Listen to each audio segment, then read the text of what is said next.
I didn't promote it because I didn't know. We have A-Rod in studio and one of his many lawyers, Jim McCarroll. Jim, welcome. How are you? Thank you. Doing well. How are you? All right. And obviously, A-Rod, welcome. How are you? I've been better. Hi, this is great. All right. So, Jim, A-Rod knows this because he watches it all the time. I don't know how much you watch. This is the Yes Network we're on now, the Yankee Network, as a matter of fact.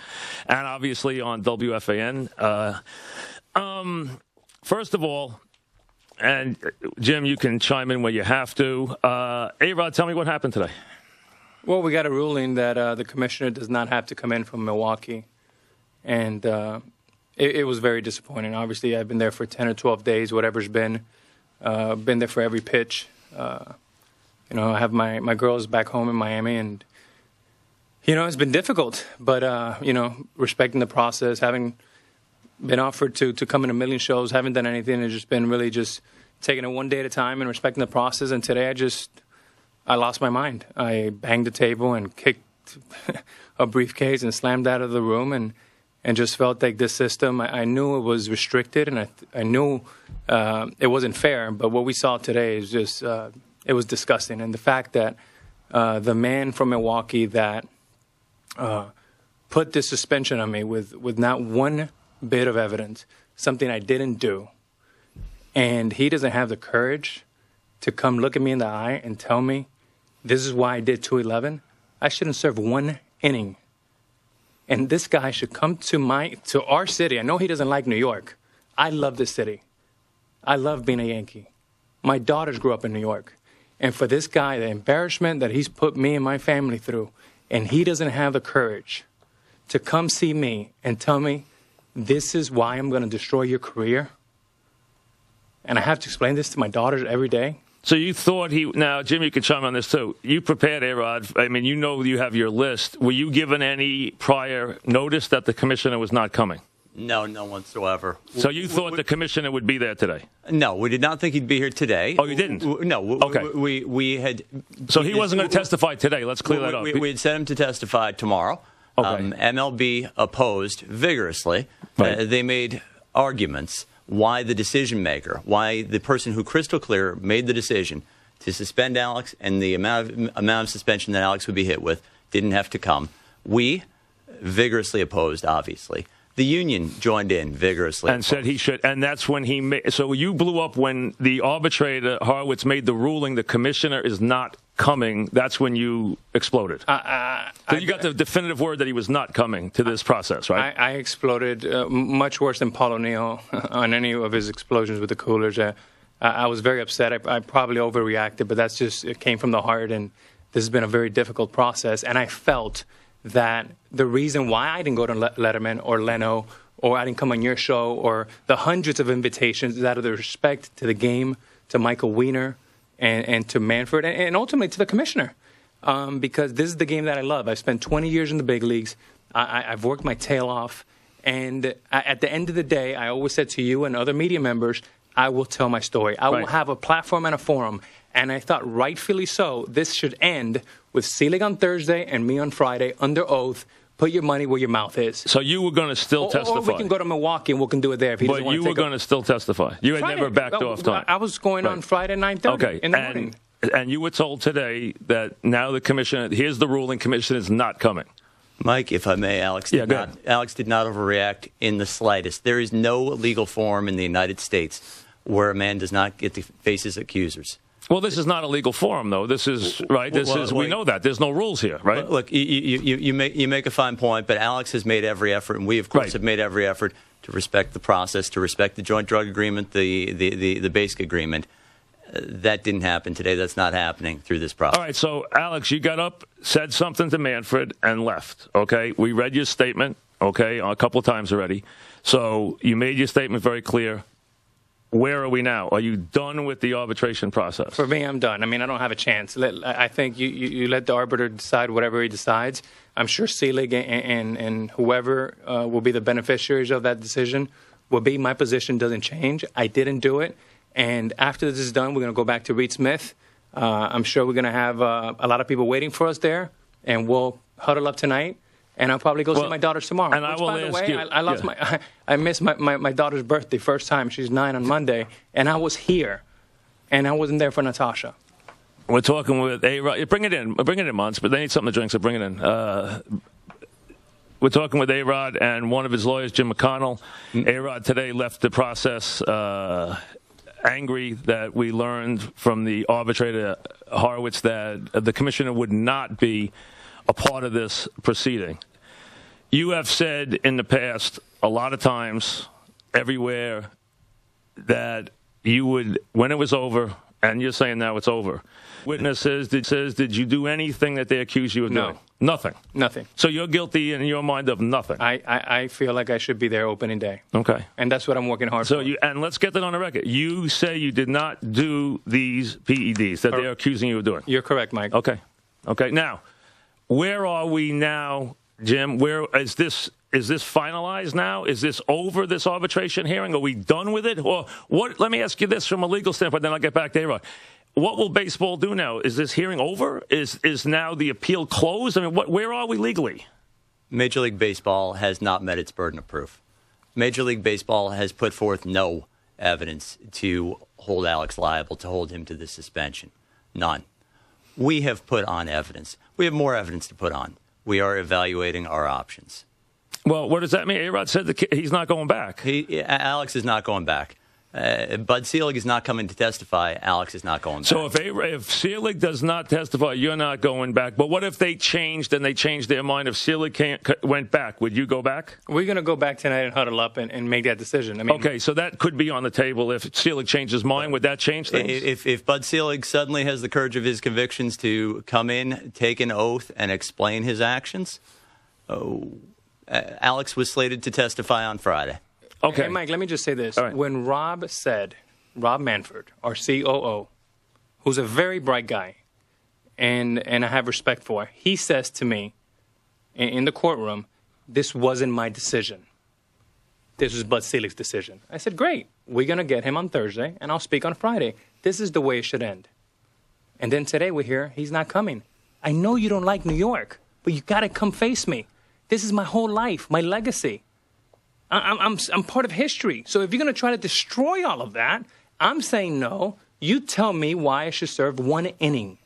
Because you're retiring next year? That's not fair, Mike. No. Hey, listen, you know, the whole time during this process while you played, you said, I'll have my day. You didn't want to discuss it. You know, when you were asked a million times, press conference, everything, you told me, I'm not discussing it. I promise I'll discuss it when it's over. Now, it's right now, in all intents and purposes, it's over. And you're saying on the record, you did nothing wrong. You're telling the audience now, all your fans here, you did not do what they're accusing you of doing. That's correct, Mike. What is all this about then? Why do you think... What did you think of what you heard over 10 days when they said there and put Bosch up there? And I have not read all the testimony. I've seen some of it. What did you think about everything they accused you of doing? Listen, if I gave Bosch $5 million, he would say whatever I want to. He walked in with 4 lawyers, 3 security guards, and a publicist who, by the way, is negotiating a book deal right now and making a mockery, not out of only Major League Baseball and the Yankees and me. And all of this could have been avoided. I reached out to Selig several times early on and said, hey, I'll fly up to you in January. I'll fly up to you in February. I'll come see your house. We can have coffee. We can have brunch in your house in Milwaukee or in a Starbucks. And anything you want to ask me, I will go without an attorney. An owner, a third party who's very well respected, who I won't mention, Mike, very well respected and is considered a friend of mine and a friend of Selig's, said, you should probably go, but take your attorney. I said, I'm not taking an attorney. I'm going by myself, man to man. And then I made the same offer to Rob Manfred. And both of them, they said, we don't want to see you. We want to see you at the end.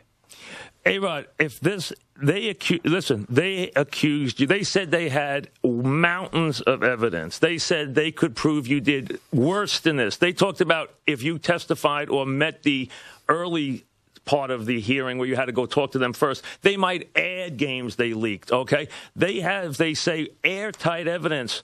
You listen to all this. you're saying now you're completely innocent. I would have been outraged long before this if baseball did this Mike, to me. If it wasn't for Jim, how'd you hold your tongue this long? Yeah. If it wasn't for my attorneys holding me back, listen, I would have loved to come and talk to more importantly, to my fans, to my fan base, to my daughters, to the kids. I represent a lot of people out there. And you know what? This is the funny thing. There's a lot of people that don't like me. Look, I get it. Mike, I get it. That doesn't matter. People in the streets tell me, I hate your guts. You're getting railroaded. I'm a Red Sox fan. I hate you. You're getting railroaded. You know I feel you've gotten railroaded. And I didn't know to this. Listen, I didn't know if you're innocent or guilty because, let's be honest, we know hundreds of baseball players did steroids. And you did steroids once. So I don't know if you did steroids again or not. That's your business. They have to prove you did. You stating here now that you never did anything, you should be fighting this tooth and nail. Now, let me ask Jim for a second. Where are we going from here? What if there's no hearing? Do they now suspend him for 200 games? What happens now if this arbitration didn't happen? The guy's not going to rule on an incomplete arbitration, is he? He can't do that. Mike, it's our Where view. are we? It's our view. It's our position that the arbitrator Horowitz, the chair of the panel, should have ruled after MLB closed its case. There's no evidence. We are prohibited, and we continue to respect the collective bargaining agreement in place here. We are prohibited from getting into details of the evidence, but I can tell you this.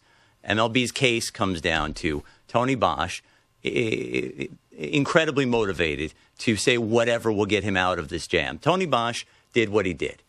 He's incredibly motivated. MLB has agreed to indemnify him. MLB has paid his attorneys, an army of attorneys, extraordinary amounts of money. They've hired a publicist for him. The evidence comes down to Tony Bosch saying, I did it. Mr. Bosch, where did you get the PEDs that you gave to Mr. Rodriguez?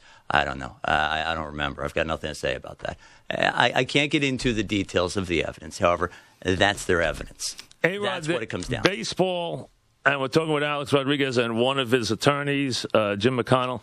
McCarroll, excuse me. Jim McCarroll. I apologize. That's my other attorney. Hey, listen, you have so many attorneys. I need a roster with all your attorneys, okay? I mean, you're not going to have any money left. You have to play 20 more years to pay for all this stuff. My girl's got to go to college. You got 40 PR guys. You got 100 lawyers. Man, you're going to have to play to your 50 or 60. My God. And you made more money than anybody else.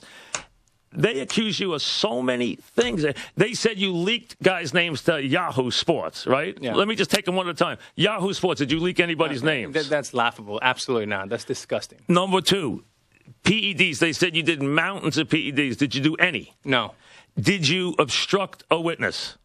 What does that mean? Did you? Well, they accused them of obstruction. That was one of them. Right. Did you tamper with any witnesses? There was no obstruction. There was no intimidating. There was none of that. None of this. None of that. So they don't. And there's not one thing you did. No.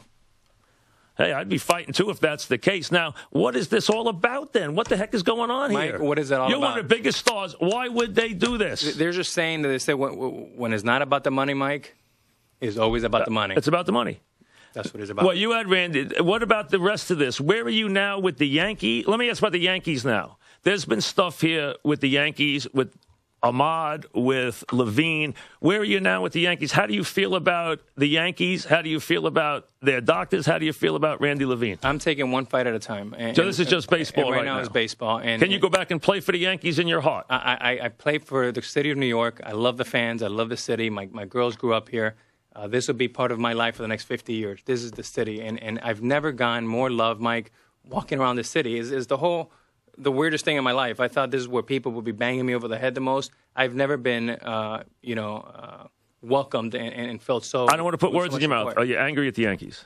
Yeah, I am. Okay. I am. All right. But I do have a responsibility. I am the third baseman of the Yankees. My goal is to get back on board. I saw what the Red Sox did. There's no reason why we can't do the same thing in 2014. And I think we can do that. All right, you have come here today and said you are completely innocent. Baseball has to prove you aren't or you are. You have to prove he's not guilty. They have to prove he is guilty. We haven't gotten that far yet.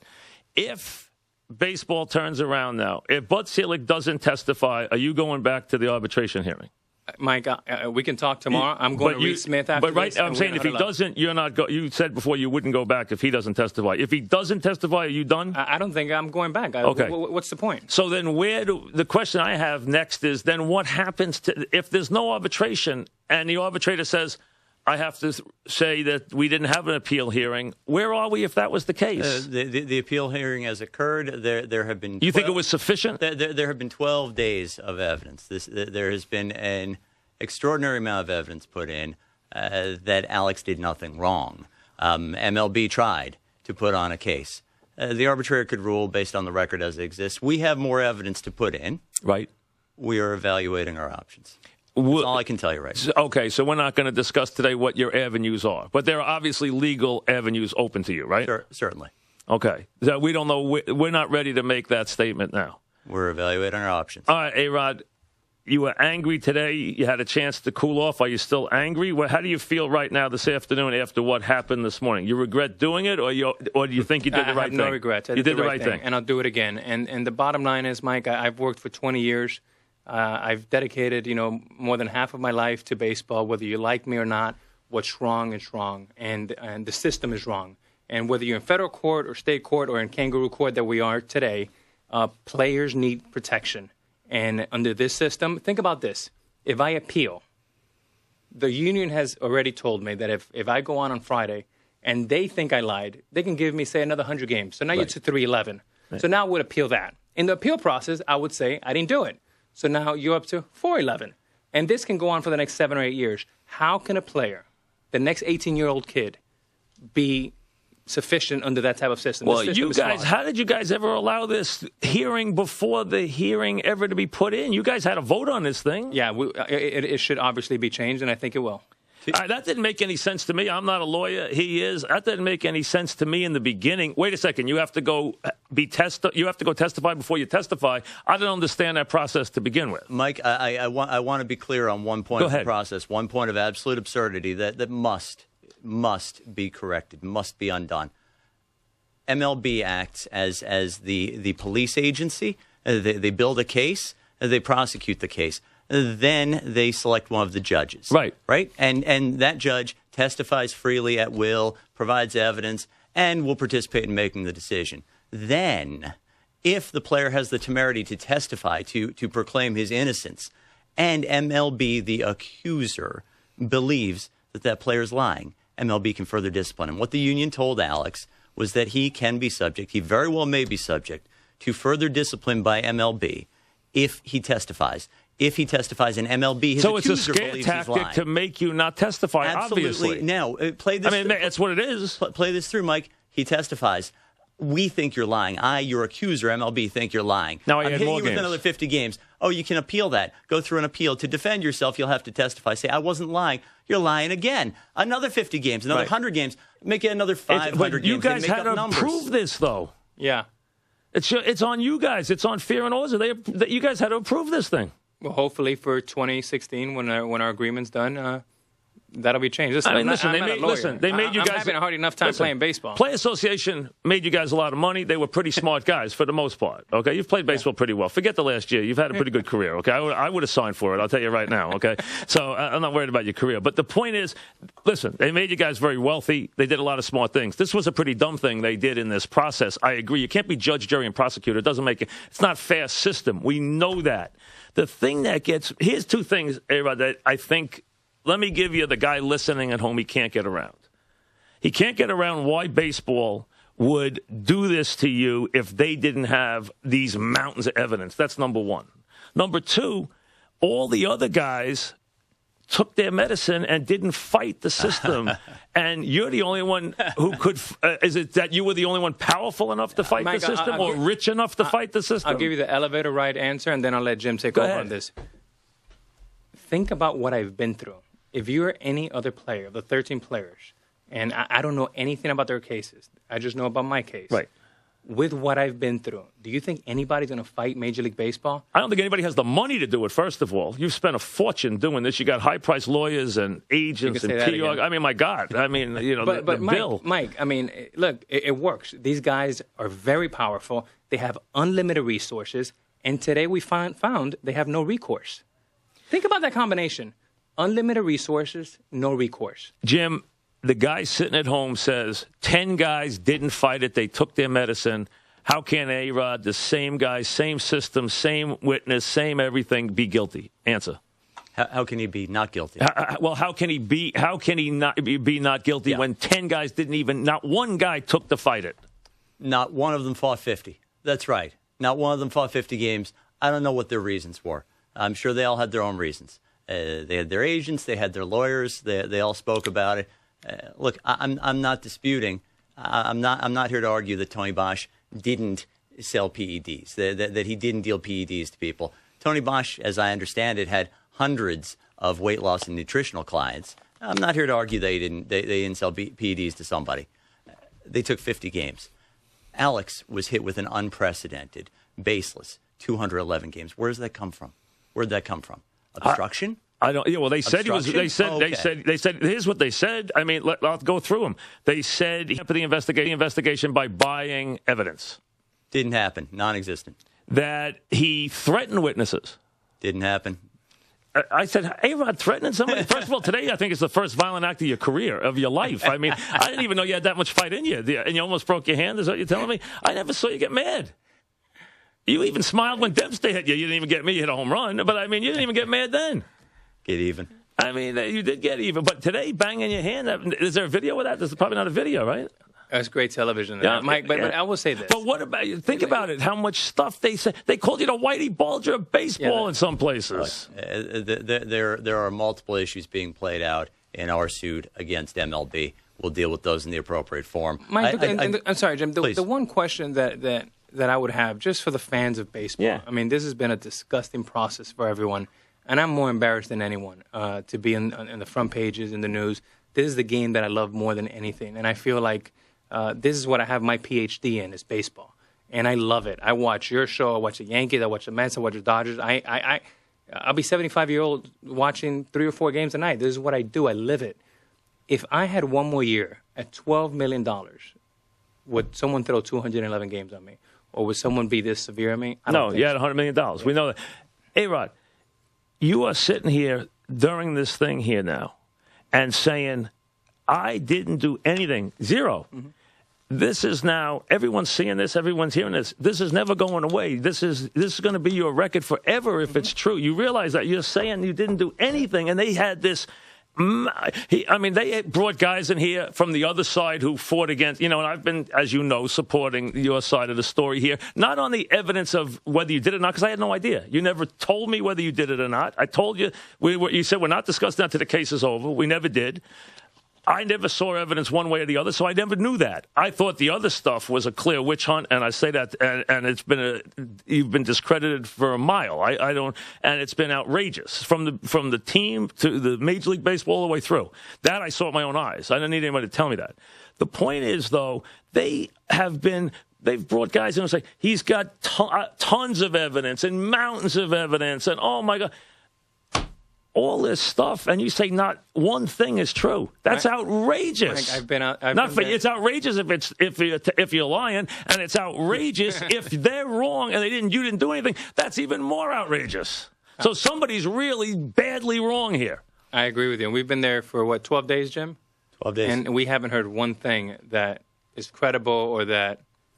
And listen, we've said let's open the transcripts for everyone. One other question, which I think is important. If you are as innocent as you say you are, why let Bud derail the fact that you're headed for your win? And if it's been such a win for you in the court where they haven't proved anything, why let this Bud not testifying throw out this case? Why not complete it without Bud there? Mike, I'll address that.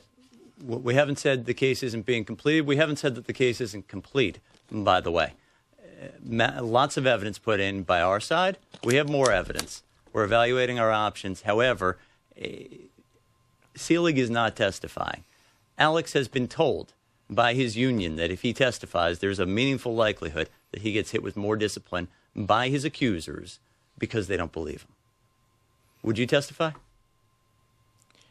At this point, what's the difference of 211, 311, 400? If I'm innocent, make them prove it. If I'm innocent, make them prove it. Absolutely, 100%. I agree with you, Mike. And that is their burden. It is their burden to prove it, and they have failed. And you're not coming here and wiggling and saying, listen, You have to hear the story. You're saying you didn't do anything. That's you're looking me right in the eye and saying you didn't do anything. Then I'd fight to the death if I were you. Yeah.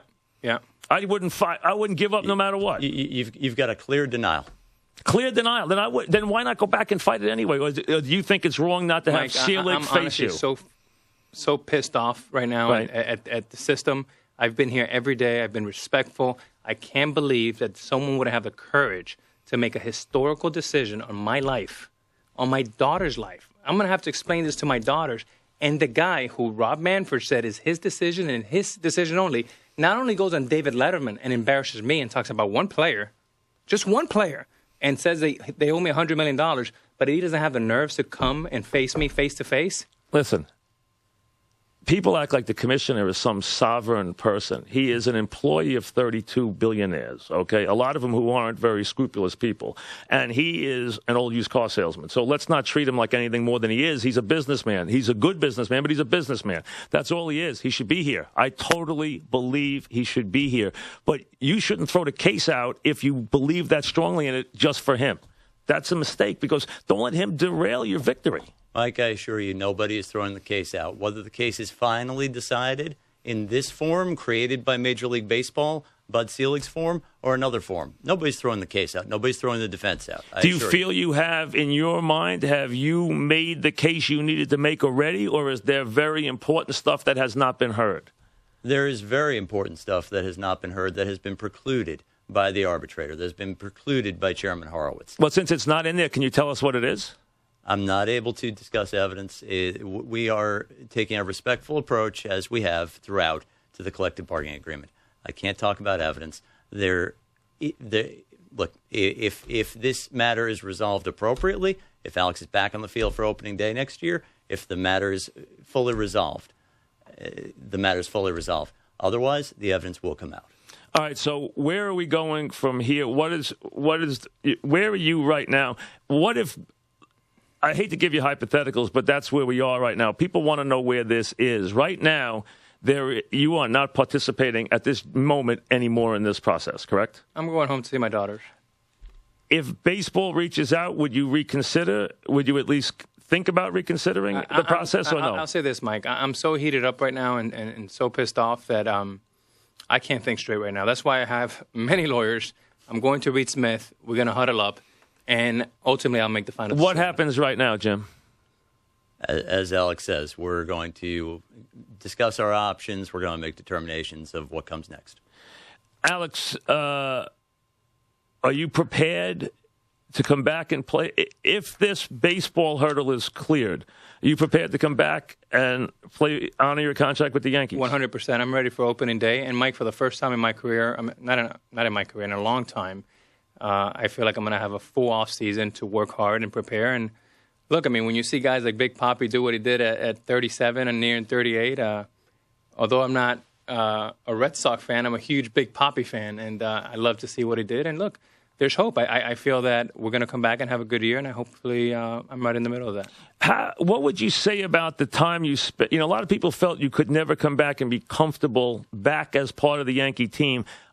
I didn't notice that last year, either with the team, the players, which I thought would be the easiest part, or anybody else. Can you comfortably come back and be part of the Yankees without any question? No doubt. I mean, I was just in New Jersey about a week ago celebrating Mariano Rivera. I have a lot of close friends in that team. And I think that's the misconception. I mean, look, I love my manager. I have a great relationship with Joe. We have a great team. We have a great core leaderships. Very close with Jeter, very close with Teixeira, and, Pettit and Moore are leaving. So the responsibility is on us to lead the troops to win a championship. But to answer your question, very comfortable in our clubhouse, and I stay in constant communication with all my teammates. Since you signed that contract, you've been a target, okay? The discrediting started even before this baseball thing started. There's stuff about other stories about you that had come out that you've been accused of stuff, including that baseball in the Tiger game, that there's a lot of stories about that baseball. How about some of these stories? Can I ask you questions about that? You can ask me whatever you want. Did you sign that baseball that was sent back to the stands to the woman? I never signed any baseball, no. Did someone else sign it? Was it signed? Did you ever see a signed baseball? I never saw a signed baseball. Did you sign a baseball that night and pass it into the stands? I did not. And let me say this, Mike. I mean, that's actually, I'm glad you asked me about that because I had heard you didn't, so that's why I'm asking you. It's just, It's sad that we even have to talk about that, but Well, that was a big story. It's front page news. 20 years in my career, I've never done that. And let me just say this. In today's day and age, there's probably 27 cameras in the Yes Network. We have the slow-mo, super slow-mo. You could not, and let me hear, you cannot get away with anything like that. Not me, not a bat boy, not a manager, not a coach. No one can get away with that. Someone will have that on camera. So you're saying now, and I don't think anyone's ever addressed that was, you did not do that. Of course not. You were accused of, on the front pages of the newspapers, sending the ball back during the game. Mike, I couldn't believe that somebody said I signed the ball, gave Put my your, number, I guess your phone number on and it. gave Yeah. it to a cute girl. Right. I mean, I know I'm struggling, but I'm not doing that bad. I mean, I don't have We don't need to pick get up into a girl the. Yeah, I'm not worried about you with the girls either. I'm not worried about the home runs or the girls, it's either one. You know that. unbelievable. You know that. We've seen enough actresses. I don't need to. But the point is, you were vilified for that. Yeah. Why didn't you speak up? It's just never been my style, Mike. You know, I've taken the approach of I'm going to put my head down, play baseball. I get too much attention as it is. I know there's a lot of people that don't like me, and there's a lot of people that are supporters. And in an ironic way, what's happened to me over the last 6 months has been the best thing that's happened in my career. It's humanized me. People are coming to my defense. And even people that say, I hate your guts, what MLB baseball is doing to you is flat out disgusting. Since we haven't talked about the baseball you played last year for a minute before I finish up with legal questions for Jim, obviously we're here with A-Rod and one of his many. How many attorneys do you think you have? Oh, Jim, how many work on the case from your place? Jim McCarroll, how many people work on it from your place? It varies. Give me a Depending on number. the issue. Well, a small football team? I mean, what are we talking about? It wouldn't be a news show without taking shots at the lawyers. You have to take. I mean, listen, you have to pay these. Go ahead, Mike. Have you Give looked it at to the him a little bills? bit. Have you looked at Do the I look at the bill? Let's sign the checks. Oh, my God. I mean, geez. I mean, all right. What was the hardest part? The day you put the uniform on, to the last game you played, where was the roughest place? What was the roughest day you spent in the uniform this year? What day or what town or what place was the hardest day for you? I would say the most emotional day was the day I got hit and then the home run. I mean, when I look back at my 20-year career, I would look at that day and probably some of the World Series days as some of the highlights of my Did you think career. of going after him when he hit you? Yeah, I did. But it really caught me by And the surprise. reaction, how would you classify the reaction in your dugout? I thought it was unbelievable. And I Were you thought, surprised that they were so behind you, or did you think you were out there by yourself? I wasn't surprised. I mean, Joe Girardi, I mean, I can't say He enough was good things about him. unbelievable. He was But how about your unbelievable. teammates? And I They love were that guy. angry, too. I mean, Gardner, Cano, Mariano came out and his flip-flops all the way out. And listen, Big Papi had my back. You know, he called me after the game. And some of those players from their team called me and said, hey, you know what? That's the emotion of the game. That what happens between the lines, we can But that police was a it tough ourselves. moment. It was a tough moment, but the home run I thought was one of the greatest moments of my life. It turned around a lot of people. There's no I question. Because thought you so. answered. There's no reaction was very good. What was the best part of that time? What was the best day you spent in a Yankee uniform? I will say this. I think that we were heading in the right direction. I thought that could have propelled us to make it to the playoffs. And I honestly thought that when we had Jeter back and then Gardner went down, that was the big wipeout. I thought Kuroda... Team missed Gardner a lot. Yeah, a lot. I mean, we were a different team without Gardner. He really improved. The best time of the season by far was the experience with Mariano Rivera down the stretch. That day where he came out, where he was in tears with the captain and with Pettit. I mean, that was gave you chills. I mean, there wasn't one dry eye in our dugout. That was unbelievable. You have been one of the biggest stars, if not the biggest. You've been one of the couple of biggest stars in the sport for 2 decades. You've been a major figure in baseball for your whole life, since you were a teenager. At some point, didn't you go... You know everybody in this sport. There's no one you don't know. Didn't you pick up the phone and go to one of the powers that be and say, what the heck is going on here? What the heck behind the scenes? Didn't you ever try to find out what this was all about? That's a great question, Mike. And I reached out to probably about 7 or 8 owners that are friends, and they basically all said the same thing. My hands are tied. I can't help you. I suggest this, I suggest that, but there was nowhere. And I tried to do this early on because I wanted to go meet someone face-to-face, like me and you. I'm telling you, you can ask me whatever you want, Mike. I would have done the same thing with Selig or Rob Manfred in January or February. I think they wanted this big spectacle, and they got it. What would you say, or what would you admit to? What was your relationship to Bosch? What was Bosch to you? You know, Bosch is a guy from Miami, and it was nutrition, and it was weight loss. And Bosch wasn't the only guy. I traveled the world to see doctors, cutting edge stuff, but always between the parameters of Major League Baseball. And I have hundreds of emails that will be part of evidence, which I can't get into, that backs me up 100%. When did you realize Bosch wasn't your friend or that he was dirty? Well, I mean, the only thing I can say up for sale or whatever you want to say. Someone came to me from his camp and wanted a big lump of money, and I said, I don't play that game. Get out of here. And a week later, MLB Baseball gave him his deal, and he's testifying against 14 guys, whatever it was. Did he offer you a deal? From what we understand.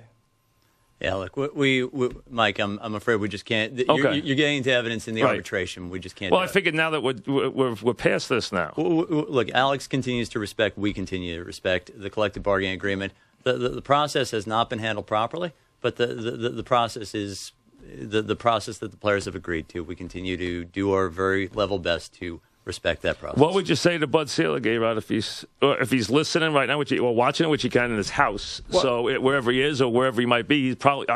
You would think he is watching right now. This is on Coast to Coast. What would you say to him right now? I'm sure he's watching. I'll tell you two things, then I'll tell you the message for the commissioner. We heard someone admit from Major League Baseball that they paid $150,000 in cash in a bag in a restaurant under a table to a guy that they didn't know his name, they didn't know his real name, they didn't know his last name, and they didn't know his background. This is MLB Baseball investigators. That's unreal to me. That's unreal to me. Number two, the guy who's the chief police guy of Major League Baseball, Dan Mullen, admitted to having sex with a girl that was, in the first 2 weeks, a prime witness. And my only message to the commissioner is, I know you don't like New York, but come to New York and face the music. What about you? Does he like you? He hates my guts. There's no question about it. Have you ever gotten along with him? You think it's just personal? I don't think they like big salaries. But did you ever have anything personal with him? You ever run-ins with him never. or any? 100% is personal. And I think this is about his legacy. And it's about my legacy. And he's trying to destroy me. And by the way, he's retiring in 2014. And to put me in his big mantle on the way out, that's a hell of a trophy. All right, so that's your message to the commissioner. Do you still want, is it a motivation for both of you to have him still come testify, or is that past now? But Bud Selig should live up to his obligation. He should come testify. We should never have had the proceedings that we had the last day and a half. Chairman Horowitz should never have had to make a ruling. Why should a chairman have to make that decision? Mike, if I give you 211 games, I have conviction. I'm going to face the music like I'm here with you. I totally agree with that. I don't even think that's unreasonable. And somebody gave me a word just as you were coming in that baseball was trying to reach out to you guys to get you back to the table. What happens, Jim, if that? Are you open to that? Someone told me that just as you guys were coming in, that baseball's trying to, as the fact that they were trying to find you guys, as a matter of fact. Well, that's interesting. Everybody involved's got my cell phone number. I haven't heard anything. So, if somebody wants to have a conversation, if somebody wants to apologize, if somebody wants to talk about ending this proceeding, that's fine. And A-Rod, if no Selig, no you, is that how we are right now? Is that where we are at this moment? We give you the right to change your mind and go back to the arbitration. You always have that right with your lawyers. But right now, what you're feeling, no Selig, no you? Yeah, like I said, I can't make any decisions right now. I'm way too hot, and I'm going to go back with my lawyers and huddle up and hear everybody's advice, and then at the end of the day, I'm going to make the final decision. But the headline out of all this, A-Rod, is you on the record in front of this audience, and thankfully for me, it's a good one, that you did nothing. You did zero. You don't need any help with ratings. No, thankfully. No. I'm going to tell you, this isn't going to hurt. I'm not worried about you, I'll okay? Tell you what, this isn't going to hurt. I'll tell you right now. You didn't do anything. You're exactly right, Mike. Nothing. Say it. I did nothing, Mike. No steroids, no performance, nothing. Yeah, take away what we've talked about in the past. Nothing right? past. I'm talking about what you're being accused of. They have zero. With the Bosch nonsense? Yes. Nothing. Nothing. All right. Thanks for coming in. I appreciate it Thanks very for having much. me. Now, next time we come back, we got to talk a little hurricane football. Anytime you want. I told you that when your guy texted me about a month ago about something, I said they look good, but they won't beat Florida State, which you were they right. wouldn't. You knew, and talk about someone in trouble. For that quarterback's in some trouble too. Hey, I appreciate you coming in, and I guess we'll find out what's going to happen. This is obviously not the end of this by any stretch. Gut feeling. Where do you think you'll be in April? I hope opening day starting up for the Yankees. What do you feel inside? Yes or no? You think you're going to be on a sideline fighting, or you think you're going to be in a uniform? I don't know. What do you think? Alex, Where will he be on opening day? Alex should be batting balls out of the park on opening day. Spoken like a lawyer. No should. Where do you think he'll be? Yankee Stadium. You think he will be? You won't say. Where do you think you'll be? I'll be either third base. I'll be sitting with you, Mike. Anytime. Or you can sit with me in my seats. Anytime. I don't know if I could afford you. My seats are expensive. Yeah, so am I. I know. Thanks for coming in. Jim, thank you very much. Thanks, Mike. A-Rod, thank you. Back after this. Thanks.